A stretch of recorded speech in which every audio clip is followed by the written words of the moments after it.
Hello, everyone. Thanks for listening to Wake Up, Look Up, a podcast where we connect events happening in real time to the gospel of Jesus Christ. I'm Zach Wyrock. In today's episode, we're asking the question, why are we cheering for murderers? This is prompted, you might suspect, by the story about the United Healthcare CEO who was brutally murdered in New York City just a few days ago. What's interesting about that story is not just the murder, although that in and of itself was so brazen and so awful that it got a ton of attention. What is most interesting to me is the response to the murder. That's because if I did a podcast telling you not to kill people, most of you would find that largely irrelevant to your life. You aren't going to go out and kill the CEO of a company with whom you disagree. What the average person was doing, though, after the fact, was celebrating the fact that a CEO had been murdered, that he belonged to an insurance company of which people have had negative experiences. And I'm not making that up or exaggerating. There was a ton of attention online about this murder and how it must have been for righteous reasons. One example of this is that when United Healthcare itself put out a statement on Facebook mourning the loss of their CEO, a man, a real human being with a family, 75,000 people responded with the laughing emoji. I want you to let that sit in. Their response to a statement about a man that was murdered was laughing, because the thinking goes, hey, the healthcare system in America is broken. Insurance companies profit off of that. They make their money by not paying for the services people need. Therefore, people are getting sick and not getting healthy and maybe even dying. So it's okay, I guess, to murder their chief executive officer. Listen, we have to realize that this is yet another symptom of how sick we are becoming as a culture. Because I don't care what you think about the healthcare system in the United States, or about insurance companies, or about United Healthcare in particular. That man, Brian Thompson, was made in the image of God.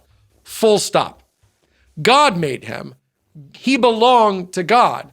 No one gets to take his life. And most of all, no one should celebrate the loss of life. This man is an image bearer. And what's sad is that the celebration wasn't just outside the church, it was inside the church as well. The church, which at least politically has been known for a long time now to stand for life. So I guess the view of some Christians is that we're pro-life when you're in the womb. But if that baby grows up to be an insurance CEO, then hey, you can murder him. Who cares?